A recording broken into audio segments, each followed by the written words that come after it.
Muy buenas tardes. Un saludo especial del doctor Aurelio Enrique Rodríguez Guzmán, presidente del Consejo Superior de la Judicatura, y de los demás magistrados y magistradas que integran la corporación. Les damos la bienvenida a la conferencia denominada Estatus, Contenido Constitucional y Garantía de la Libertad de Empresa. Como resultado de la alianza entre el Consejo Superior de la Judicatura, la Escuela Judicial Rodrigo Lara Bonilla y la Cámara de Comercio de Bogotá, con el fin de promover reflexiones y debates sobre la libertad de empresa y el acceso a la justicia en Colombia, se ha diseñado el ciclo de capacitación denominado Libertad de Empresa, Principios Constitucionales y Práctica. La libertad de empresa se encuentra constitucionalmente garantizada. Ella se articula desde la perspectiva de la Constitución económica con la libre iniciativa privada, la libre competencia económica y, desde luego, la propiedad privada. Su protección les confiere apoyo a las regulaciones del derecho privado y suscita diferentes tensiones cuando se relaciona con otros contenidos de la Constitución. En ese sentido, el objetivo de esta importante conferencia consiste en examinar, por un lado, el estatus y alcance general de la libertad de empresa, por otro, las posiciones jurídicas que ampara y, por otro lado, algunos de los conflictos o tensiones que su ejercicio puede generar. Para esta actividad académica tenemos el honor de contar con el doctor Juan Jacobo Calderón Villegas, quien generosamente nos acompaña desde Barcelona, España. Quiero decirle a la apreciada audiencia que el doctor Calderón es abogado egresado de la Universidad de Caldas, especialista en Derecho Comercial y Derecho Contractual de la Universidad del Rosario, magíster en Derecho de la Universidad de los Andes, autor del libro La Constitucionalización del Derecho Privado en Colombia. Actualmente es magistrado auxiliar de nuestra Corte Constitucional Colombiana. Ha sido también merecedor de la Medalla al Mérito Judicial José Ignacio de Márquez en el año 2020 y también se ha desempeñado como profesor de las universidades de Rosario y de los Andes. Las inquietudes técnicas sobre conectividad, registro y evaluación que puedan surgir durante el desarrollo de esta actividad académica serán con mucho gusto atendidas por nuestros servidores de la Escuela Judicial. En el chat también se compartirá un enlace para el registro de asistencia al cual se ingresa con el código que aparecerá adjunto para efectos de certificación a quienes desde luego asistan el 100% de esta conferencia. Asimismo, al finalizar esta conferencia se activará la evaluación de la actividad académica, la cual los invitamos a diligenciar. Para nosotros es muy importante su opinión. Muy buenas tardes. Muchas gracias, doctora Marilucero Novoa, directora de la Escuela Judicial. Un saludo extensivo al doctor Aurelio Enrique Rodríguez Guzmán, presidente del Consejo Superior de la Judicatura, y a todos sus magistrados. Igualmente a los servidores y servidoras judiciales y demás personas que se han conectado a esta videoconferencia. Con el propósito de desarrollar mi intervención, trataré de organizar la presentación en 4 o 5 etapas que trato de diferenciar, aunque en algunas oportunidades puedan aparecer vinculadas. Esto con el objetivo de ofrecer al final, digamos, un balance lo más amplio posible sobre el estatus, el contenido constitucional, el contenido constitucional de la libertad de empresa, así como sus garantías. Para el efecto, entonces, como advertía, voy a tratar de organizar la exposición en 5 partes. En la primera de ellas trataré de relacionar la libertad de empresa con lo que se ha conocido como la Constitución económica, es decir, voy a intentar ubicar la libertad de empresa en el contexto de una idea como la de la Constitución económica.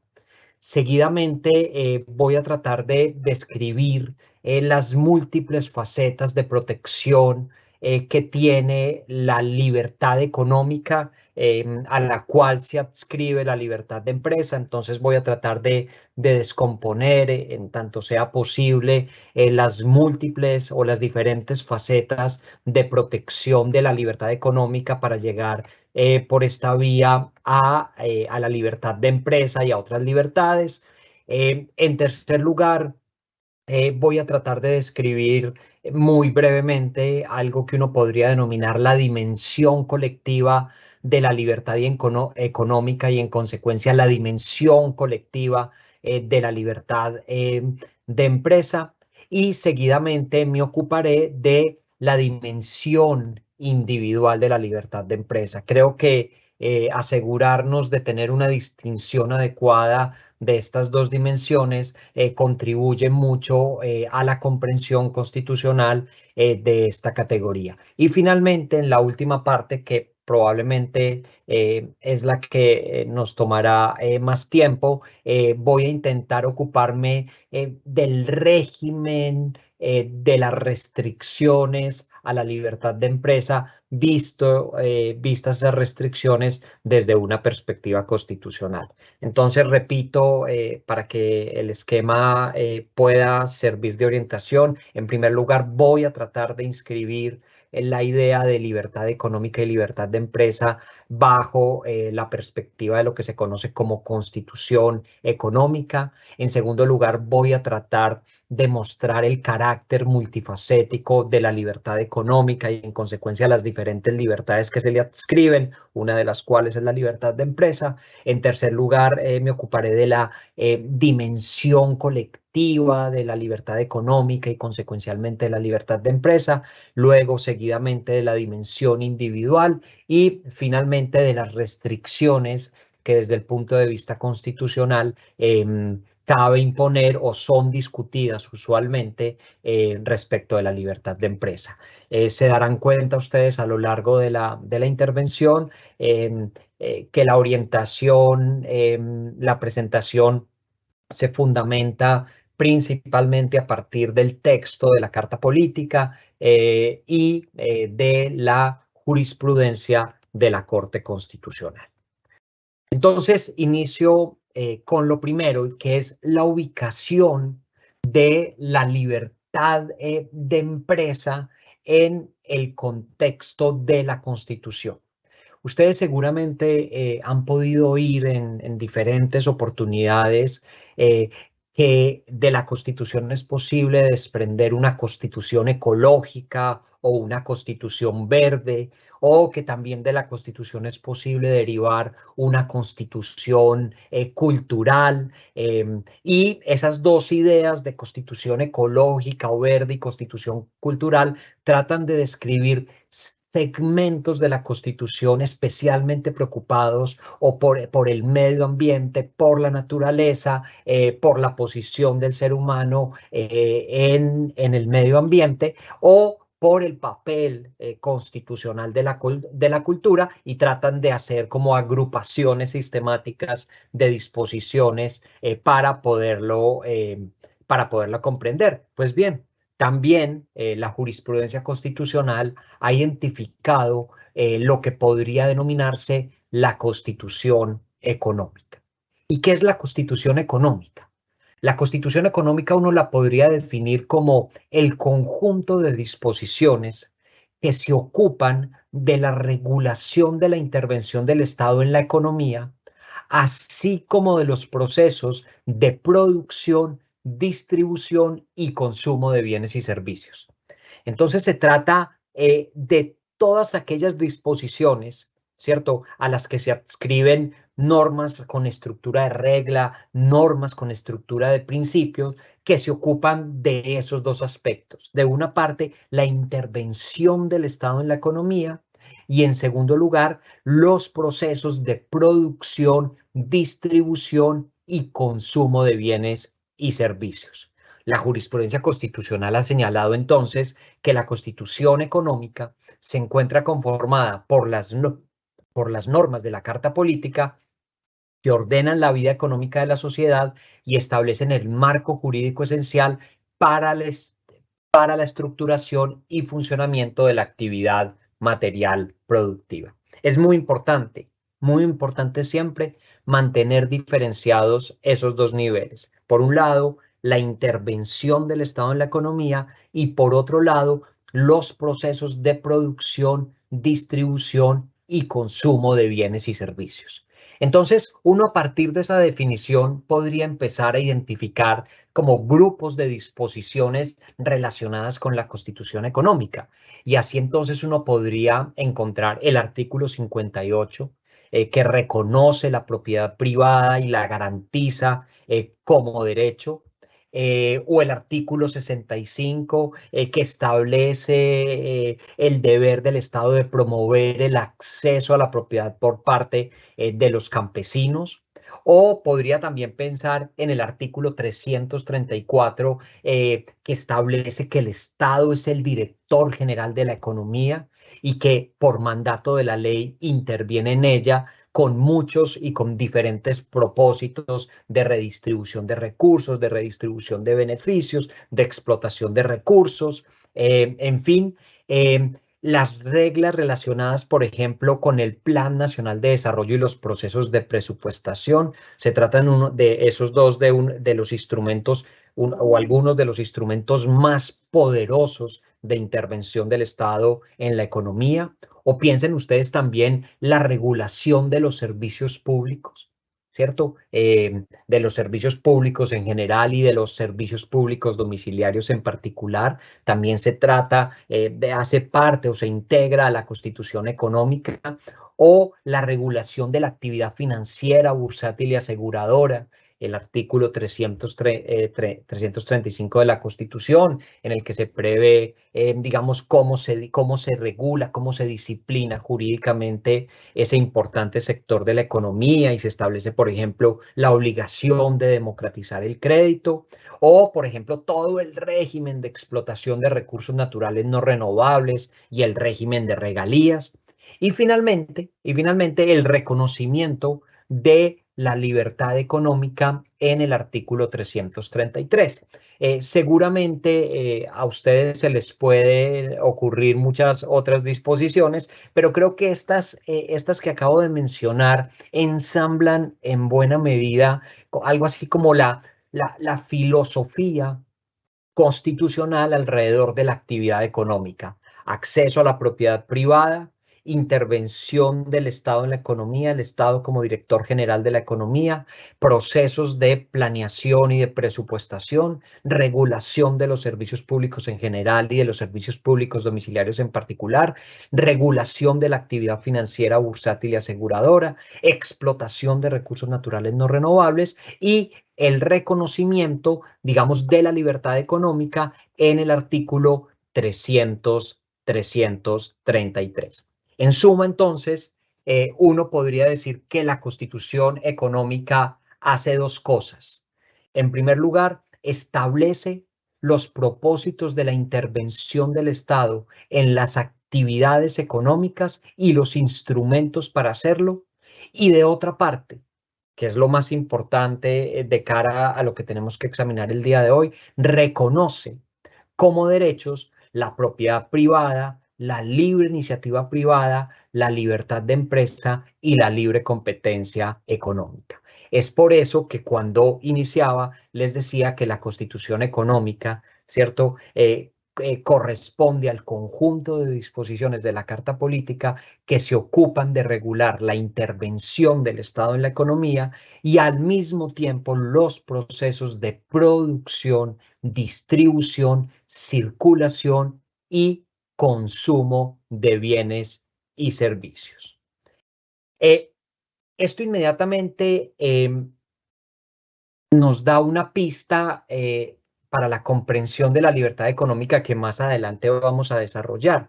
Y es que la libertad económica se inscribe en el contexto de una regulación constitucional en la que la intervención del Estado es muy importante para delimitarla, en fin, de manera tal que la libertad económica es mucho menos resistente a la regulación que otras libertades. Es claro que, por ejemplo, la garantía del libre desarrollo de la personalidad o el derecho al libre desarrollo de la personalidad o la libertad de cultos o la libertad de expresión son libertades que son especialmente resistentes a cualquier interferencia, a cualquier modelación, a cualquier modulación. Claro, pueden ser objeto de regulación a través de normas estatutarias, pero son mucho más resistentes que la libertad económica. Y la razón de esta es que la libertad económica hace parte de eso que podríamos nosotros denominar en general la constitución económica. Entonces, esta es una premisa de análisis que es muy importante. Quisiera resumir nuevamente en síntesis dos dimensiones de la constitución económica: intervención del Estado en la economía y procesos de producción, distribución, circulación y consumo de bienes y servicios. La primera dimensión se manifiesta a través de diferentes instrumentos: regulación de servicios públicos, planeación, presupuestación. La segunda dimensión, sobre producción, circulación y consumo de bienes y servicios, digamos, se explica muy bien a partir de la libertad económica y las libertades adscritas a esa libertad económica. Cuando uno lee el artículo 333, se van a dar cuenta ustedes, parece referir varios derechos, pero al único que menciona de manera específica es un derecho a la libertad económica. Y la última conclusión de esta primera parte es entonces que en tanto se inscribe en un régimen que permite ampliamente la intervención del Estado, la libertad económica suele ser menos resistente a las restricciones, a las interferencias, a las modelaciones, a las regulaciones por parte de las autoridades que tienen competencia para ello. Concluida esta primera parte, entonces paso a la segunda de las 5 que quería presentarles. La segunda es la relacionada con las múltiples facetas de protección de la libertad económica. Parece que la Constitución quiso utilizar como clave, desde el punto de vista de los derechos, la categoría libertad económica.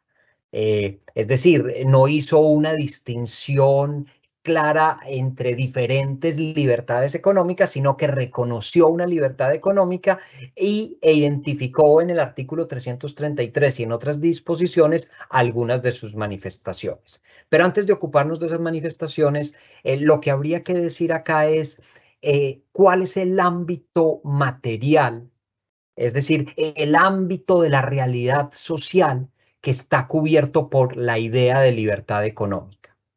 Entonces, ha dicho la jurisprudencia que la libertad económica ampara el desarrollo de la industria, del comercio, de la producción agrícola y ganadera, de la intermediación financiera, de las diferentes modalidades de gestión empresarial que son razonablemente ejercidas por los particulares y que se consideran fuentes de producción de riqueza.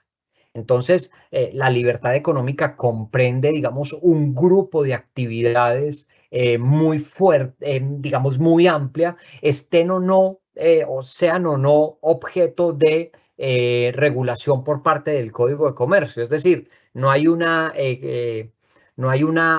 relación de coincidencia entre el ámbito material protegido por la libertad económica y el objeto de regulación del Código de Comercio. Como ustedes saben, en algunos temas de agricultura y de ganadería, el Código de Comercio no se ocupa, ¿cierto? De hecho, define algunos actos relacionados con estas materias como no mercantiles. Sin embargo, tal y como lo ha comprendido la jurisprudencia constitucional, toda la actividad agrícola y ganadera y las otras que les he mencionado, la industria, el comercio, la intermediación financiera, la gestión empresarial, quedan comprendidos por la libertad económica. Esto es muy importante porque define el ámbito de protección de la libertad económica reconocida en el artículo 333. Bueno, pero ¿cómo podría uno definir, para dar un paso adicional, la libertad económica? Yo quisiera mencionar lo siguiente. Cuando uno examina en detalle la jurisprudencia de la Corte Constitucional, uno se da cuenta que a veces las categorías se cruzan y a veces se utilizan, digamos, como sinónimos algunas expresiones. Yo creo que tenemos que hacer el mayor esfuerzo posible por mantenerlas diferenciadas, pero a veces no siempre es posible. Pero entonces, ¿qué ha dicho la jurisprudencia constitucional sobre qué es la libertad económica? Ya sabemos cuál es el ámbito material cubierto por la libertad económica, pero ¿qué es la libertad económica? Entonces, ha dicho la jurisprudencia que es la facultad que tiene toda persona de realizar actividades de carácter económico según su preferencia, vocación e idoneidad, con miras a generar, mantener o incrementar el patrimonio.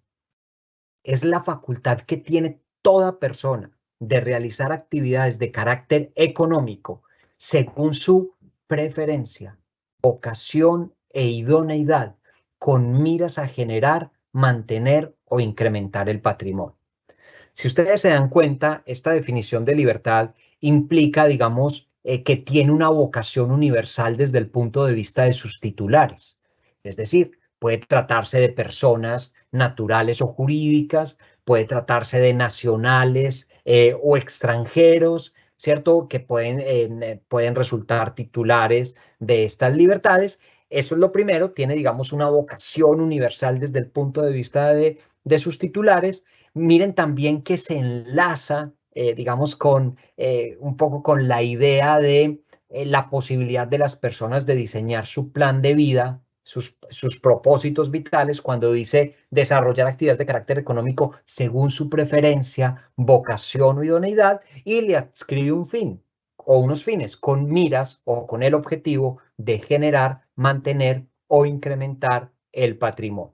Entonces se trata de digamos, de una facultad en la que uno puede distinguir tres aspectos, y es a quiénes protege y qué actividades protege, las de carácter económico realizadas por todos, en función de qué, de su preferencia, vocación o idoneidad, y con qué propósito, con el propósito de generar, mantener o incrementar el patrimonio.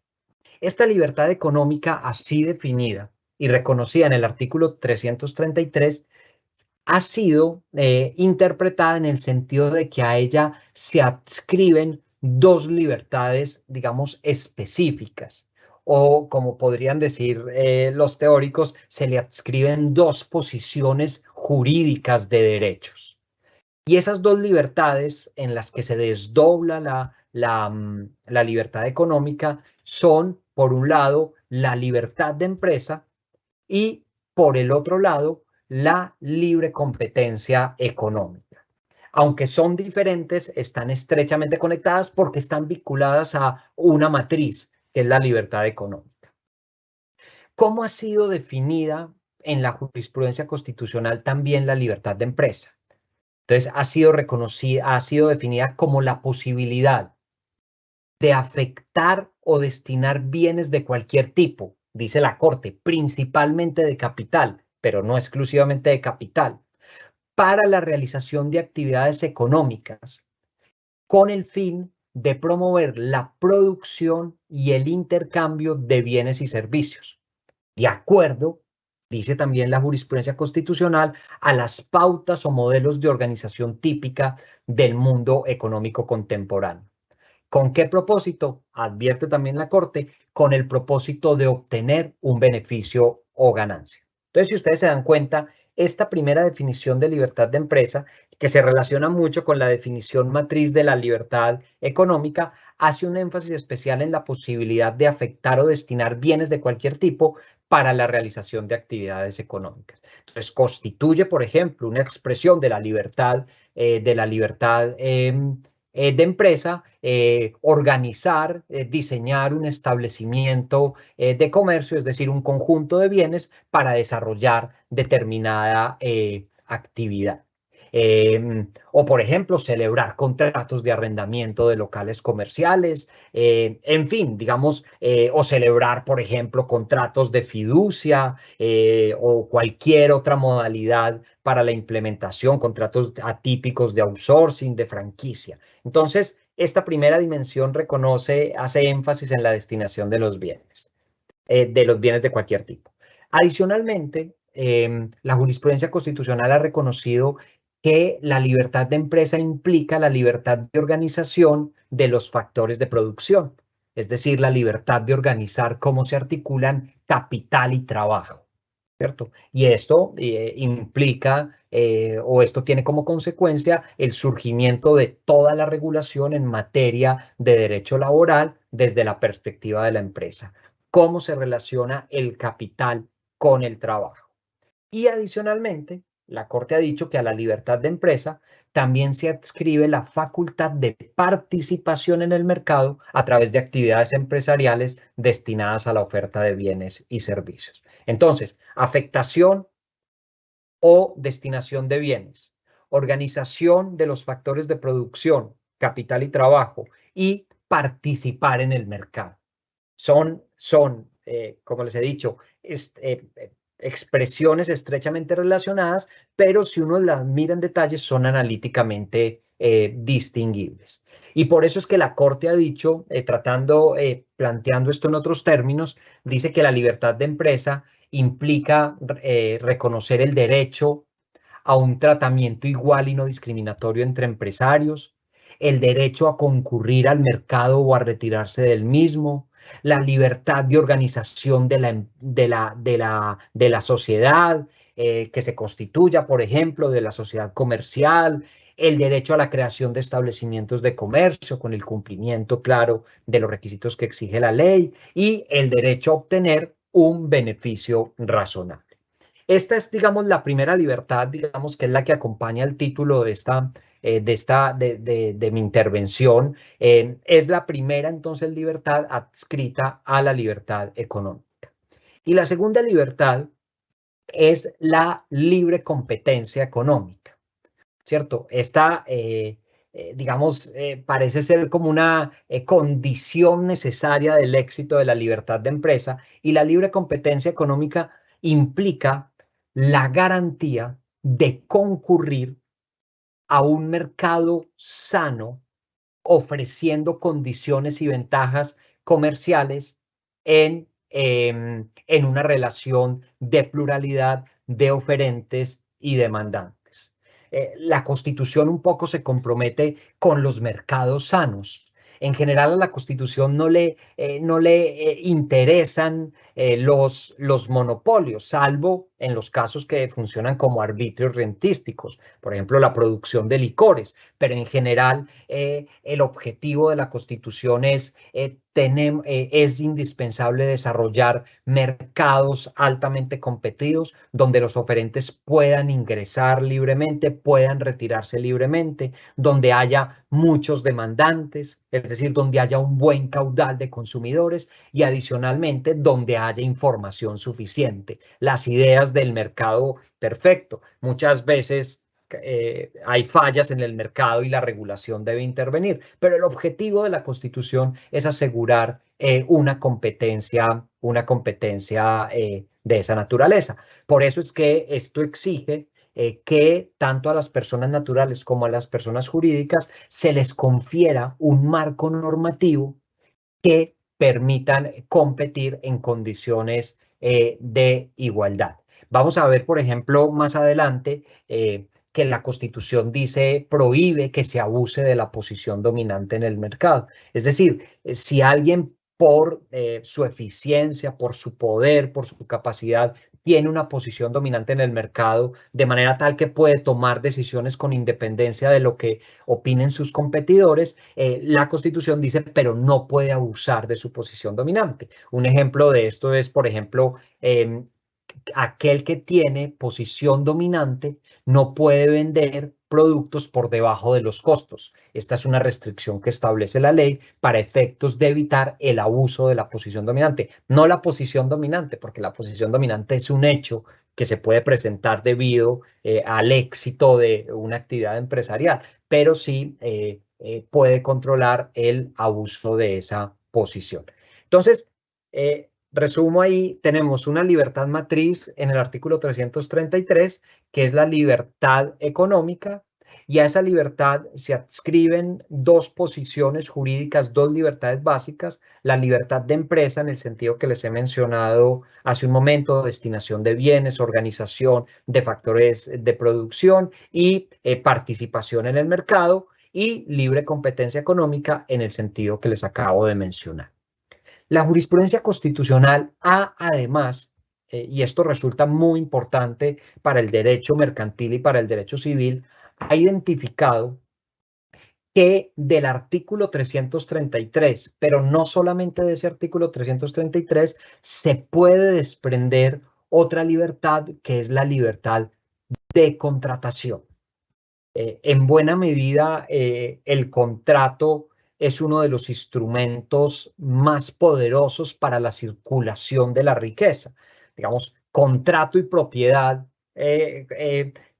constituyen, digamos, los dos elementos fundamentales para que un mercado fundado en la libertad pueda funcionar. Y entonces la jurisprudencia ha establecido que la libertad de contratación también se puede vincular al artículo 333. Naturalmente, la libertad de contratación, según cuál sea su objeto, puede también articularse con otros derechos. Se puede articular, por ejemplo, con el derecho al libre desarrollo de la personalidad, o, por ejemplo, con el derecho a la personalidad jurídica del artículo 14 de la Constitución. Es un derecho que puede tener, digamos, múltiples fuentes de fundamentación, pero yo quisiera aquí hacer en este momento el énfasis en el artículo 333. Y la libertad de contratación, digamos, que se vincula a estas libertades que les acabo de mencionar, digamos, prevé o garantiza a su vez varias libertades específicas. En primer lugar, la libertad de que las personas definan si celebran un contrato y con quién, ¿cierto? Es decir, no solamente definir si celebro un contrato, sino también con quién lo celebro. En segundo lugar, elegir entre las opciones disponibles el contrato adecuado para alcanzar sus propósitos, es decir, elegir el tipo contractual, ¿cierto? Todo el tiempo los comerciantes y los particulares están eligiendo un tipo contractual, y si no hay un tipo contractual, están eligiendo una figura contractual que ellos mismos configuran y regulan. Por esto se reconoce la validez jurídica de los contratos atípicos, pero elegir entre las opciones disponibles el contrato adecuado para alcanzar sus propósitos. Entonces tenemos libertad de definir si se contrata o no, con quién se contrata, elegir el contrato adecuado, fijar el contenido del contrato y acordar el alcance de sus obligaciones y derechos. Es decir, además de que se puede elegir el contrato que se quiere, se puede establecer su contenido y definir el alcance de sus obligaciones y derechos en aquello que no esté naturalmente dispuesto imperativamente por la ley. Es claro que uno no puede establecer en un contrato nunca un objeto ilícito, ¿cierto?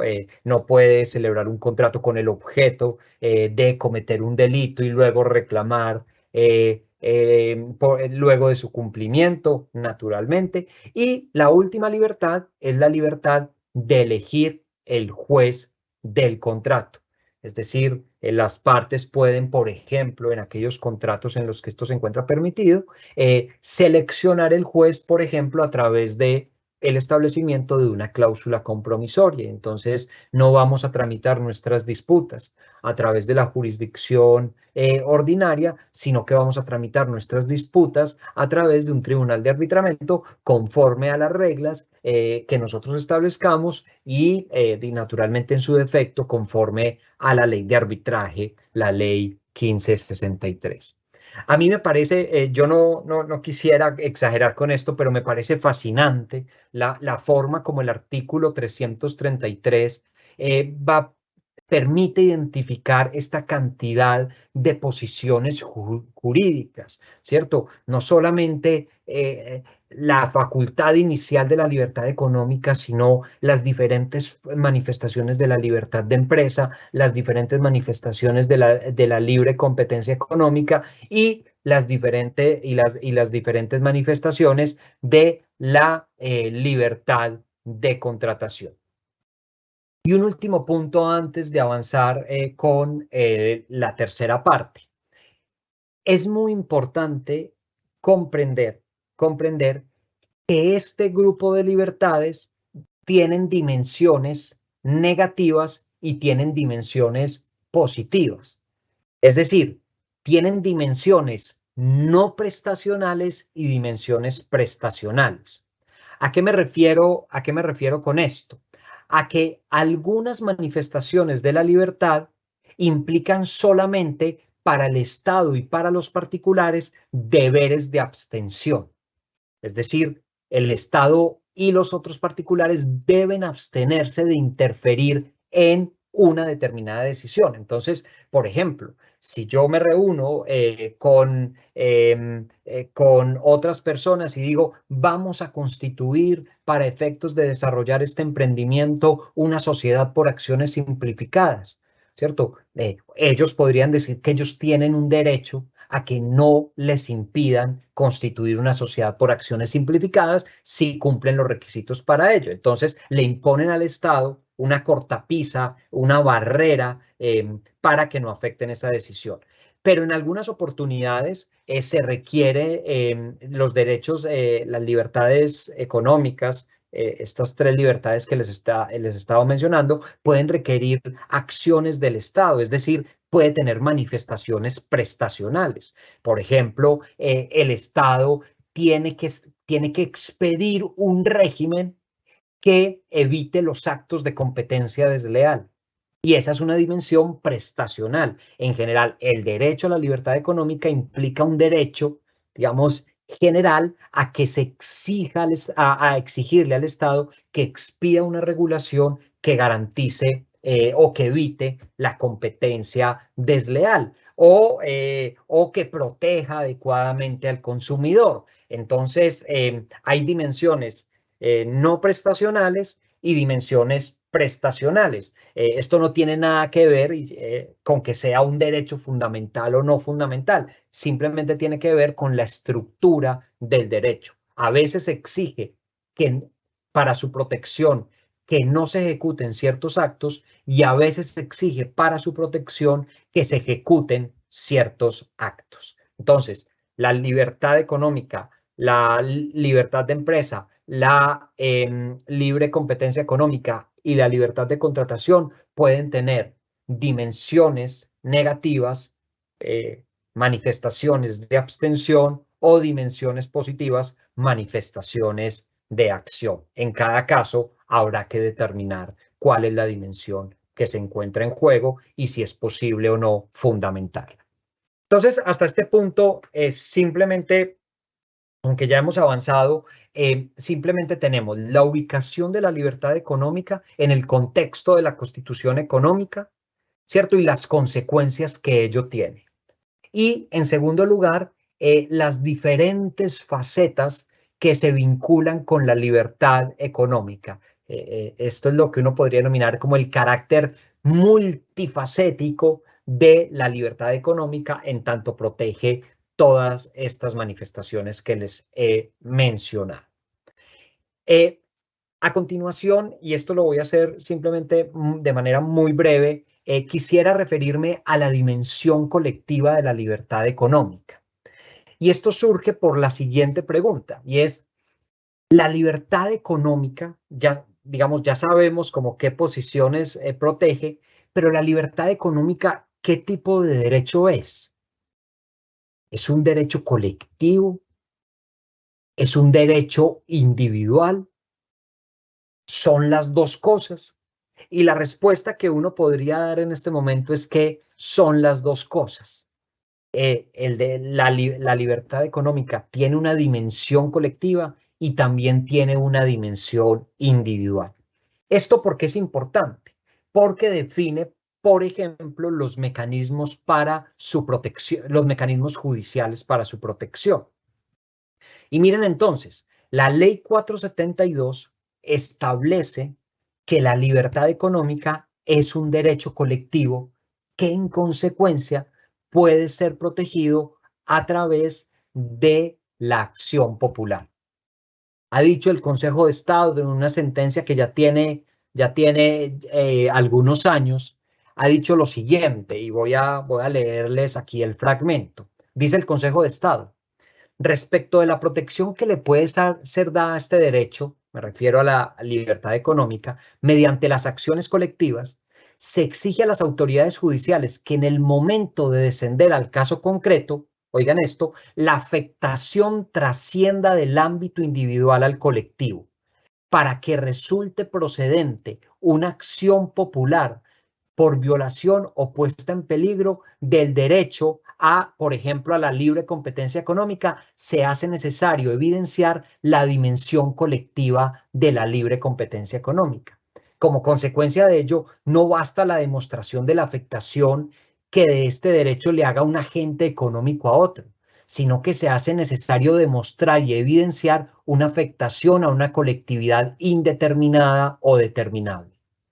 O también los derechos de los consumidores de las actividades económicas por una parte y por la otra el orden y corrección del mercado en sí mismo considerado constituyen los bienes jurídicos protegidos con el derecho colectivo a la libre competencia económica.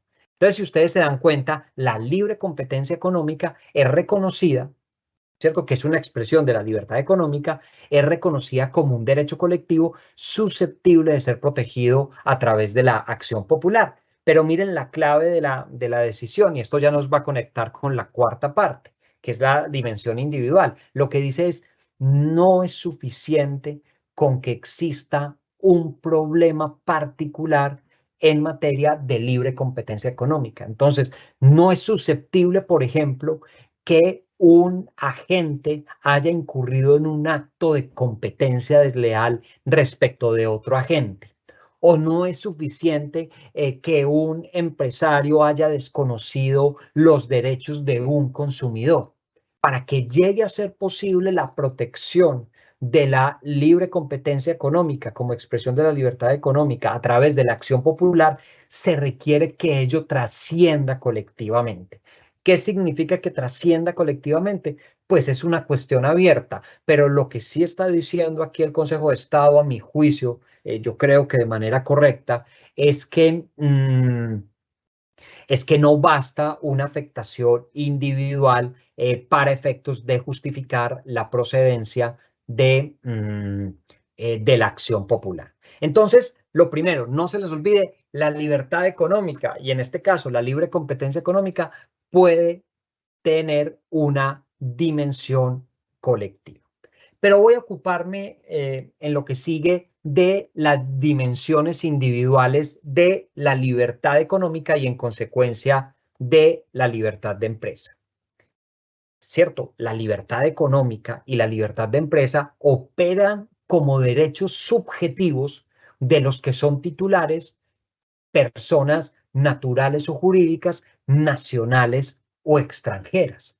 Está claro entonces que cuando la Constitución establece que es una libertad, eso quiere decir que se trata de un interés jurídicamente protegido por el ordenamiento y en esa medida es un derecho subjetivo. Ahora bien, la pregunta es, ¿cuáles son las características de este derecho subjetivo, de esta dimensión individual?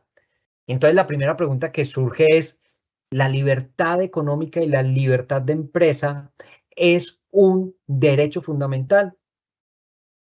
Y entonces la respuesta que hay que dar a esto es que en principio no se trata de un derecho fundamental.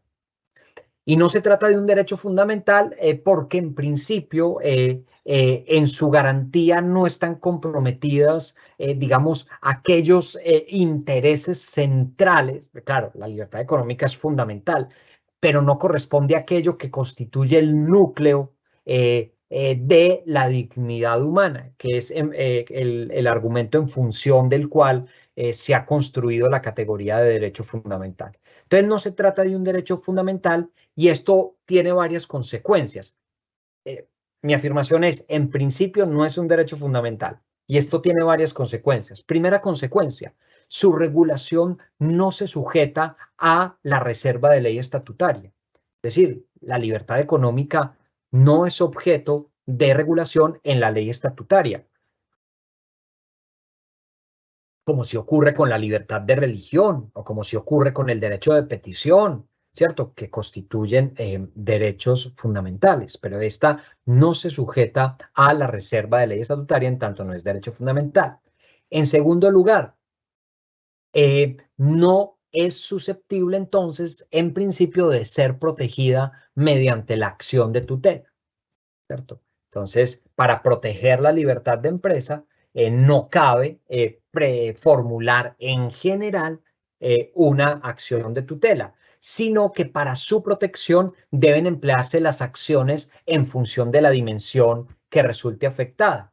Entonces, por ejemplo, presenta un problema contractual o extracontractual que afecta la libertad económica y la libertad de empresa, pues entonces será necesario iniciar las acciones ordinarias ante la jurisdicción ordinaria para efectos de que se resuelva la correspondiente disputa, ¿cierto? Entonces, si se afectó una dimensión de la libertad contractual o una dimensión de la libertad de empresa, si por ejemplo el arrendador del local comercial incumplió las condiciones del arrendamiento, el arrendatario comerciante puede demandarlo para que se cumpla el régimen establecido en el Código de Comercio a través de un procedimiento ordinario. Entonces, esta es una de las consecuencias que se desprenden de que no se trate de un derecho fundamental en tanto no puede ser protegido a través de la acción de tutela. Y adicionalmente, si, por ejemplo, se tratara de una disputa relacionada con el ejercicio de la libre competencia, entonces, por ejemplo, un competidor ejecuta actos de comparación de los que no están autorizados por la ley entre competidores, cuando, por ejemplo, se comparan cosas que no son comparables, o, por ejemplo, cuando hay actos de confusión o actos de descrédito o actos de inducción a la ruptura contractual, todos ellos prohibidos por la ley 256, entonces se podrán iniciar las acciones declarativas o de condena previstas en esa ley para efectos de obtener la indemnización que cupiera o la abstención en la continuación de los actos. O si, por ejemplo, lo que ocurrió es que un grupo de empresarios celebró un acuerdo para distribuirse el mercado, un determinado mercado, es decir, o para fijar los precios. Entonces se puede acudir ante, por ejemplo, la Superintendencia de Industria y Comercio y presentar las denuncias administrativas por el desarrollo de prácticas restrictivas de la libre competencia. Y así uno podría pensar en diferentes tipos, digamos, de acciones en función de la materia de la que se trate. Pero lo que trato de señalar es que en principio, en tanto no es un derecho constitucional fundamental, no cabe presentar la acción de tutela. Y si se trata de una dimensión claramente colectiva, eventualmente podría pensarse en lo que se refiere a la libre competencia económica, podría presentarse una acción popular. Ahora bien, la jurisprudencia constitucional ha señalado que en casos excepcionales podría definirse o podría establecerse la fundamentalidad de la libertad de empresa, de las libertades económicas. En la sentencia SU 157 de 1999, la Corte indicó lo siguiente: si bien las libertades económicas no son derechos fundamentales per se, y además pueden ser limitados ampliamente por el legislador, dos ideas que les he tratado de presentar, no es posible restringirlos arbitrariamente ni es factible impedir el ejercicio en igualdad de condiciones de todas las personas que se encuentran en condiciones prácticamente similares. Es viable predicar la iusfundamentalidad de estos derechos cuando se encuentren en conexidad con un derecho fundamental.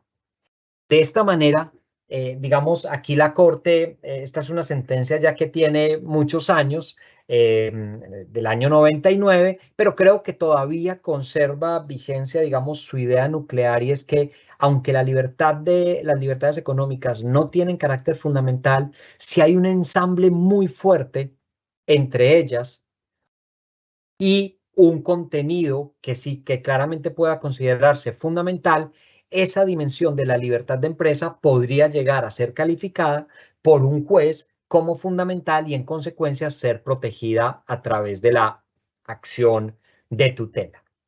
Aquí hay un punto que es muy importante, y es, puede ocurrir que la actividad empresarial se afecte no solamente mediante restricciones a la libertad de empresa, sino mediante afectaciones a las personas jurídicas que impulsan la actividad empresarial.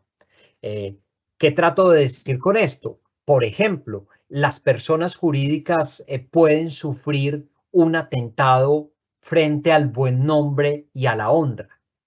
Y eso puede tener como efecto la afectación de la libertad de empresa. Y el hecho de que se ensamblen estrechamente podrían dar lugar a la protección de la libertad de empresa en conjunto con ese otro derecho que pueda aparecer. Hay un caso en el que exactamente no se protegió la libertad de empresa, pero que puede ejemplificar esta idea que trato de transmitir. Fue un caso resuelto por la Corte Constitucional en la sentencia T361 del año 2020. Este era un caso, se los cuento muy rápido para avanzar a nuestra última parte sobre las restricciones. Este era un caso en el que una persona le había hecho una reclamación a una sociedad aseguradora, y la sociedad aseguradora había objetado la reclamación porque había inconsistencias, porque no se habían cumplido los requisitos, en fin. Y entonces, aparentemente, la persona afectada con esa decisión negativa de la aseguradora publicó en una valla, en una ciudad, un aviso, y en el fondo parecían utilizarse los logos de la aseguradora que se había negado, y el mensaje de la valla era: antes de tomar una póliza de seguros, piensa con qué aseguradora lo hace. Aseguradora Allianz no me respondió. Entonces, ¿qué ocurrió ahí? La sociedad aseguradora presentó una acción de tutela diciendo que eso desconocía su buen nombre o la honra, en fin, que alegaba la otra persona, alegaba la libertad de expresión. Es decir, yo tengo derecho a expresar razonablemente mi crítica frente al comportamiento de la aseguradora, que injustificadamente decía no me quiso pagar. Bueno, en fin. Lo cierto es que el asunto termina llegando a la Corte Constitucional, y la Corte Constitucional señala que en algún grado a la sociedad aseguradora se le desconocieron sus derechos, dado que no estaba acreditado, digamos, desde el punto de vista, no se encontraba acreditado judicialmente el incumplimiento contractual de la aseguradora, y que eso había o podía causar un daño grave a su reputación, a su buen nombre. Hay una discusión muy interesante, incluso la sentencia tiene un salvamento de voto que dice que la libertad de expresión hay que protegerla muy intensamente, y que en consecuencia no deberían haberse protegido los derechos de la empresa, pero finalmente se otorgó o se declaró que había sido violado el derecho. Para el momento en que la Corte toma la decisión, la valla ya había sido eliminada. Y termino, que creo que nos quedan aproximadamente 10 minutos aproximadamente. Termino con el problema de las restricciones a la libertad económica y en consecuencia a la libertad de empresa.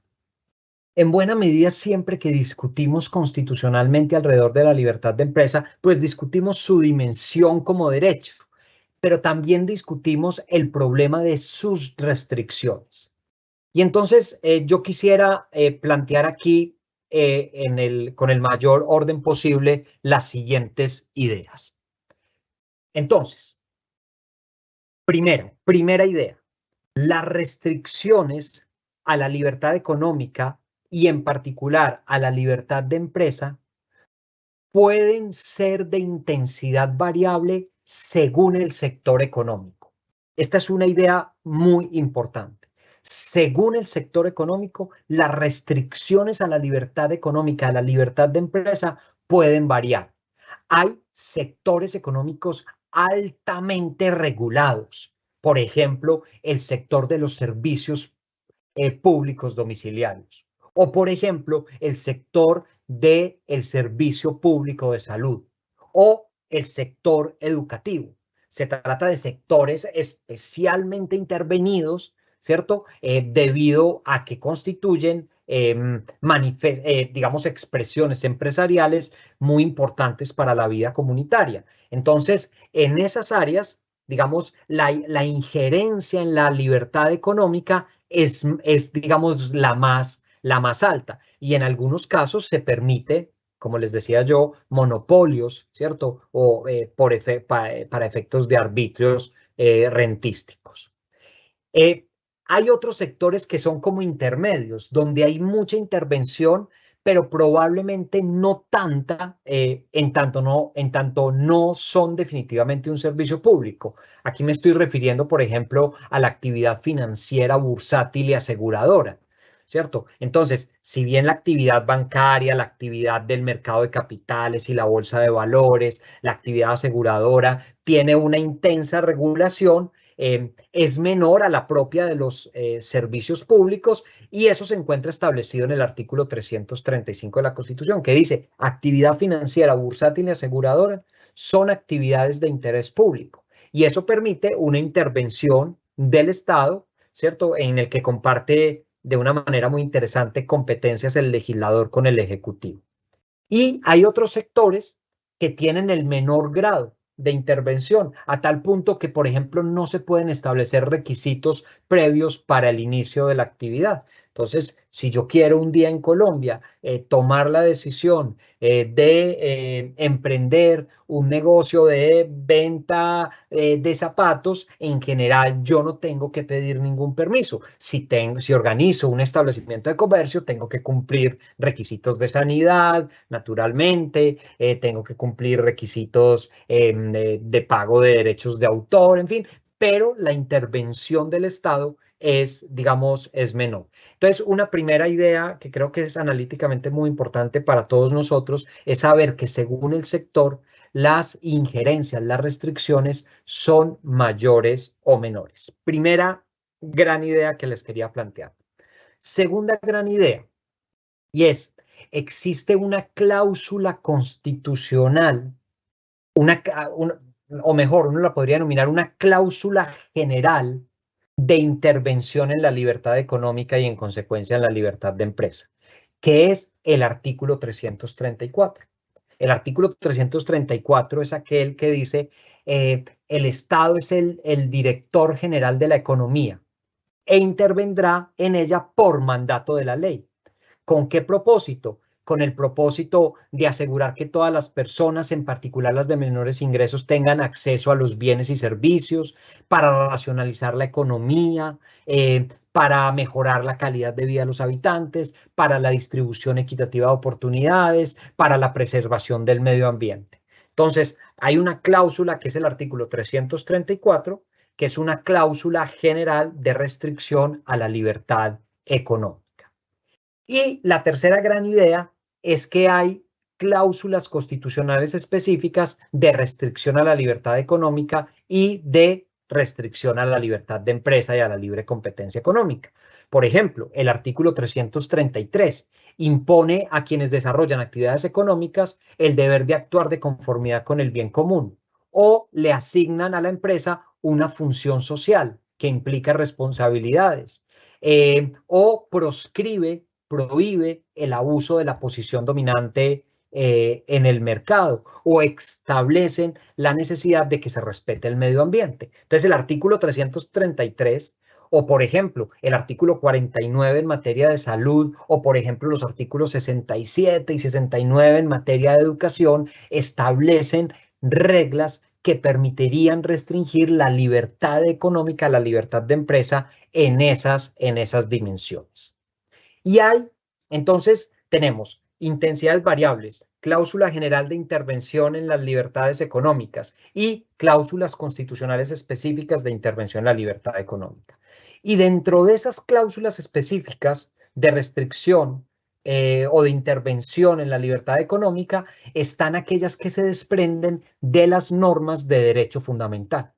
Es decir, la libertad de empresa, hoy por hoy, está vinculada por los derechos fundamentales. Y para efectos de estos 5 minutos que me quedan, de estos 6 minutos que me quedan, voy a tratar de darles algunos ejemplos de restricciones a la libertad de empresa derivados de derechos fundamentales. Y, por ejemplo, restricciones derivadas del derecho a la igualdad y de la prohibición de discriminación. Hay dos casos que a mí me parecen sumamente interesantes que fueron los resueltos en la sentencia T982 del 2001 y la sentencia T1118 del 2002. En la primera se discutía, de hecho se discutió recientemente nuevamente en la Corte, se discutía si un empleador podía despedir válidamente a una persona que no podía ir los sábados a la empresa, dado que pertenecía a la Iglesia Adventista del Séptimo Día y desde que se ponía el sol el viernes hasta que se ponía el sol el sábado, debía dedicárselo a su Dios. En ese caso, no puedo detenerme en los detalles, remito a ustedes la lectura, la Corte Constitucional señala que el empleador tiene que buscar medios alternativos, salvo que sean absolutamente imposibles, para efectos de armonizar su facultad de fijar los horarios, su facultad de organizar el capital y trabajo con la libertad de religión y de cultos. En este caso, como tenía alternativas de fijar horarios alternativos, se protegió la libertad de empresa y se ordenó el reintegro de la persona que había sido despedida, incluso pagándole la indemnización correspondiente, y dijo la Corte porque se habían violado los derechos fundamentales. O el caso de la T1118. Entonces era un caso de discriminación por razón de religión, que al mismo tiempo es un problema de libertad de religión.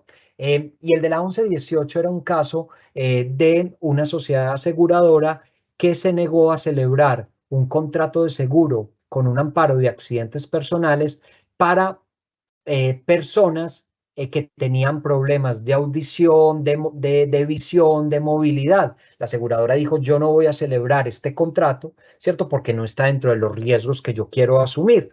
Y que puedo asumir. Es un seguro de accidentes personales. El grupo que pretende asegurarse es un grupo que hace que ese riesgo se incremente significativamente. Y en esa medida, la Corte Constitucional dijo que las aseguradoras, para abstenerse de celebrar un contrato, tenían que ofrecer una justificación objetiva y razonable, y que en este caso no lo habían hecho. Porque no podían alegar simplemente una condición de la que no podían desprenderse las personas que habían solicitado el seguro, que podían desde luego variar la prima, pero que no podían abstenerse de celebrar el contrato. O, por ejemplo, entonces estas son restricciones derivadas de la libertad de religión, la igualdad y la prohibición de discriminación. O, por ejemplo, restricciones derivadas del derecho al mínimo vital. La sentencia T160 del 2010 era un caso en que una modelo que había celebrado un contrato de representación con una agencia de modelos decía que venía recibiendo menos de un salario mínimo mensual por su trabajo y que quería irse a trabajar con otra empresa, pero el contrato tenía una cláusula de exclusividad, entonces no podía ni irse a trabajar con otra, ni simultáneamente trabajar con varias. La Corte en este caso analizó el contrato específico, dijo que había una situación de indefensión muy aguda y le ordenó a la empresa terminar el contrato, estableciendo la necesidad de proteger el derecho al mínimo vital y la libertad de escoger profesión o oficio de la modelo. Restricciones derivadas del deber de solidaridad. son muchos los casos en los que la Corte ha discutido este tema. Por ejemplo, la Corte ha señalado que el deber de solidaridad le impone a las entidades bancarias el deber de renegociar los créditos con personas que hayan sido secuestradas o personas que hayan sido afectadas por el desplazamiento forzado, entre otras hipótesis. Entonces, el deber de solidaridad, que es en general una categoría extraña para el derecho mercantil y para el derecho civil, ha operado como una restricción a la libertad, a diferentes dimensiones de la libertad de empresa. Si ustedes se dan cuenta, hasta donde les he mencionado, ya voy acabando, hay restricciones a la libertad de organizar los factores de producción, a la libertad de definir si se celebra un contrato o no, de las condiciones en que se celebra el contrato. O, por ejemplo, restricciones derivadas del derecho al debido proceso. La Corte, por ejemplo, ha señalado que cuando una entidad bancaria ha declarado a paz y salvo a una persona por la existencia de un crédito, esto ocurrió mucho con las reliquidaciones de los créditos de UPAC a VR entre el periodo 2001 y 2005, 2006, la Corte estableció que cuando la entidad bancaria había declarado a paz y salvo a una persona, no podía, si identificaba un error en la reliquidación, reconstituir unilateralmente la obligación, porque eso implicaría una infracción del derecho al debido proceso y del principio de buena fe que implica la prohibición de actuar en contra de los propios actos. Entonces impuso una restricción muy aguda a la libertad de empresa a partir del debido proceso. O, por ejemplo, las restricciones derivadas del derecho de petición. Ustedes saben que hoy en la ley 1755, antes en la jurisprudencia, pero hoy en la ley 1755 existen dos disposiciones específicas del derecho de petición frente a particulares que ha generado debates muy interesantes. Por ejemplo, cuando un accionista solicita que en ejercicio del derecho de petición le entreguen determinados documentos. Una sentencia sobre esto, existen varios, podría ser la sentencia T358 del 2020. O, por ejemplo, restricciones a la empresa derivadas del derecho a la intimidad. Acuérdense el caso resuelto en la sentencia T574 del 2017, en la que la Corte estableció bajo qué condiciones los mensajes que circulaban a través de WhatsApp podían ser comunicados al empleador para efectos de adelantar un proceso disciplinario. Y la Corte estableció que en función de la expectativa de privacidad cuando se organizaba un grupo de WhatsApp en la empresa, podía estar o no afectado el derecho a la intimidad. O, por ejemplo, restricciones derivadas del derecho al trabajo, cuando la Corte ha señalado que no es factible para el desarrollo de una operación de modelos webcam, de un negocio de modelos webcam, utilizar el contrato de cuentas en participación, el famoso caso resuelto en la sentencia T109 del 2021, o el derecho a la consulta previa cuando se trata de proyectos mineros. O, por ejemplo, y ya solamente estos dos últimos casos y termino, en el caso resuelto en la sentencia T407A del 2018, en el que la Corte estableció que las empresas de producción de materiales pornográficos tienen un deber especial de información del alcance de la contratación a aquellas personas que por primera vez ingresan a la industria pornográfica. Entonces, ha establecido unas condiciones especiales para que los contratos de producción de materiales pornográficos sean vinculantes. Y más recientemente, la sentencia T357 del 2022, que estableció los límites constitucionales a los que se enfrenta una empresa que preserva congelados los embriones cuando surge una disputa entre una pareja acerca de la destinación de los embriones. Y así uno podría imaginarse muchos más, pero con esto concluyo entonces simplemente destacando que es muy importante cuando uno trata de comprender la libertad de empresa, primero, entender que hace parte de lo que se conoce como la Constitución económica. Segundo, que es multifacética, porque a ella se adscriben la libertad de empresa, la libertad de empresa, la libre competencia económica y la libertad de contratación. Tercero, que tiene una dimensión colectiva. Cuarto, que tiene unas dimensiones individuales. Y quinto, que está sometida a un régimen de restricciones constitucionales que es ciertamente complejo. Con esto entonces yo terminaría mi intervención agradeciéndoles a todos la participación. Muchísimas gracias, doctor Juan Jacobo, por su maravillosa conferencia que nos ha ilustrado de una manera clara acerca de este tema de lo que es la libertad de empresa a la luz de nuestro régimen constitucional. Vamos al fragmento de preguntas, doctor Juan Jacobo.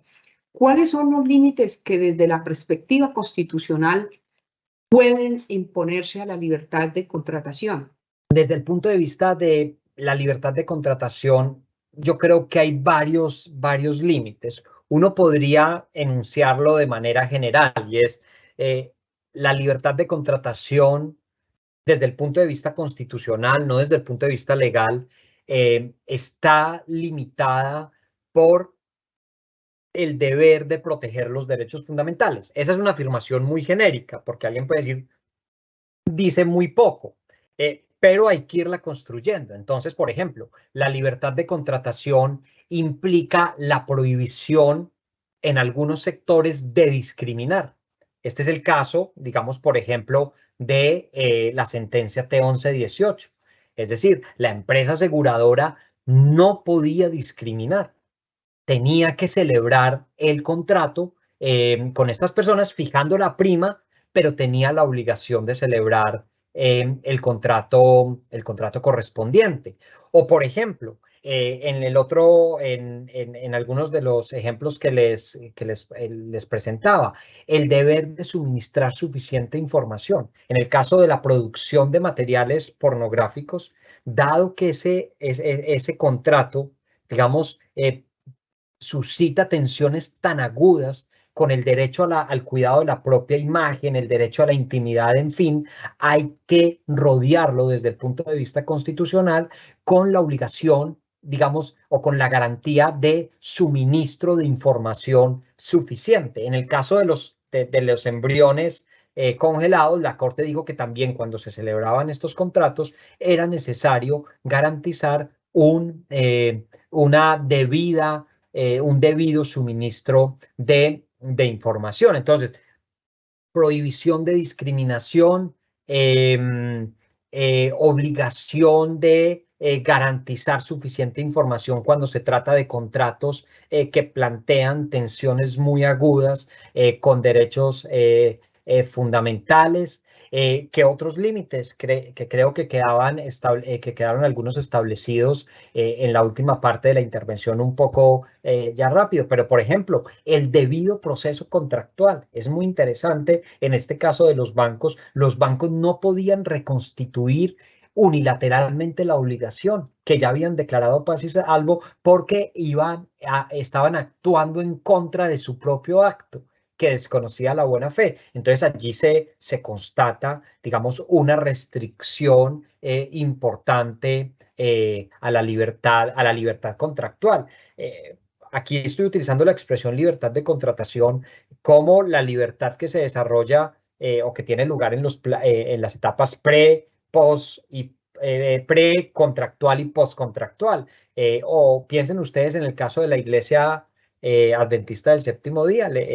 La Corte Constitucional dice, empleador, usted tiene que identificar si existen otros medios que sean menos restrictivos de la libertad de religión y de culto. Entonces, yo, aunque suene un poco genérico, yo diría los límites a la libertad de contratación están definidos entre otras cosas, por el sistema de protección de derechos constitucionales fundamentales, ¿cierto? Que se expresan de diferentes maneras. El derecho a recibir información, el derecho a no ser discriminado, el derecho a la intimidad, el derecho al debido proceso y hay que irlos descubriendo caso a caso. Esta es una de las dificultades, creo, y creo que no es equivocado decirlo, es una de las dificultades más grandes en el proceso de constitucionalización de la actividad económica, y es ir identificando caso a caso los derechos. Y esto, concluyo, esto no se opone naturalmente a todo el régimen de restricciones establecidos por la ley, ¿cierto? El Código de Comercio establece un régimen de restricciones en determinados contratos, en el contrato de seguro, en el contrato de transporte, la ley de competencia desleal, las leyes de prácticas restrictivas de la libre competencia. Entonces, esos son como los límites a la libertad de contratación. Muchas gracias, doctor Juan Jacobo. Otra pregunta. ¿Es procedente la acción de tutela para cuestionar las decisiones adoptadas por particulares en ejercicio de la libertad de empresa? Lo que muestra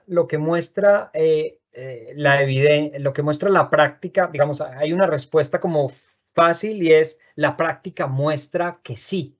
Es decir, muchos casos son presentados por personas en contra de personas naturales o jurídicas que desarrollan una actividad empresarial. Piensen ustedes desde los casos relacionados, por ejemplo, con la garantía de la estabilidad laboral reforzada, ¿cierto? De mujeres en situación de embarazo o de personas en situación de discapacidad, hasta los casos que les he presentado en esta intervención. Entonces, ¿y esto por qué es posible? Porque el artículo 86 establece o contiene una cláusula muy amplia de legitimación por pasiva de la acción de tutela. Porque en una disposición que resulta revolucionaria cuando uno la contrasta con otros sistemas jurídicos del mundo, la Constitución del 91 dijo: la acción de tutela procede contra particulares. Claro, en estos 4 casos, cuando hay indefensión, cuando hay subordinación, cuando el comportamiento del particular afecta gravemente un interés colectivo o cuando presta un servicio público. Pero cuando se cumple esta condición, alguna de estas condiciones se satisface el requisito de la legitimación en la causa por pasiva. En cada caso, será necesario siempre ver adicionalmente si se satisface el requisito de subsidiariedad, es decir, si los medios judiciales ordinarios son suficientes en términos de idoneidad y eficacia para resolver la controversia constitucional. Entonces, digamos, las condiciones desde el punto de vista de la legitimación están previstas en el artículo 86. Yo creo que los jueces y los litigantes tienen una responsabilidad muy importante cuando interpretan ese artículo y los enunciados de indefensión, subordinación, prestación de un servicio público y grave afectación de un interés colectivo, y el problema de la subsidiariedad. Entonces, sí procede para discutir decisiones empresariales bajo la condición de que se acredite adecuadamente el presupuesto de la legitimación en la causa por pasiva y, adicionalmente, que se satisfaga el requisito de subsidiariedad, es decir, que los medios ordinarios no sean idóneos o eficaces para proteger los derechos fundamentales. Si son idóneos y eficaces, debe ser la jurisdicción ordinaria la encargada de proteger los derechos fundamentales en el respectivo proceso ordinario. Doctor Juan Jacobo, de manera muy general, ¿cuáles son las condiciones que debe cumplir una limitación legislativa de la libertad de empresa? Muy bien. De manera muy general, yo diría lo siguiente: una condición básica es que la restricción sea clara, y que no sea, y este es el estándar que ha establecido en general la jurisprudencia constitucional, que no sea abiertamente inconstitucional. La Corte ha dicho, para juzgar la restricción a una libertad económica se aplica el criterio de inconstitucionalidad manifiesta. ¿Qué quiere decir esto? Y será inconstitucional sí y solo si se muestra que es manifiestamente contraria a la Constitución. Si no se demuestra que es manifiestamente contraria a la Constitución, en general, la presunción de validez derivada del hecho que la disposición la haya aprobado el Congreso hace que se mantenga como constitucional. Nuestro agradecimiento especial al doctor Juan Jacobo Calderón Villegas por su generosidad, que desde su amplia trayectoria profesional y académica nos ha ilustrado de manera clara, de manera coherente y concreta acerca de estatus, contenido constitucional y garantía de la libertad de empresa a la luz de la Constitución, la legislación y la jurisprudencia colombianas. También quiero expresar un agradecimiento a los servidores y servidoras judiciales y desde luego a todas las personas que actúan en el sector justicia y que se han conectado a esta interesante conferencia virtual. A propósito del tema tan claramente expuesto por nuestro invitado especial, nos despedimos con una frase del texto del libro Principios de Economía de Karl Mayer, economista y doctor en Derecho de Austria, además fundador de la Escuela Austriaca de Economía. La riqueza es una medida para el grado de plenitud con que una persona que desarrolla su actividad económica en igualdad de situación con otras puede satisfacer sus necesidades. Muchas gracias a todas y a todos.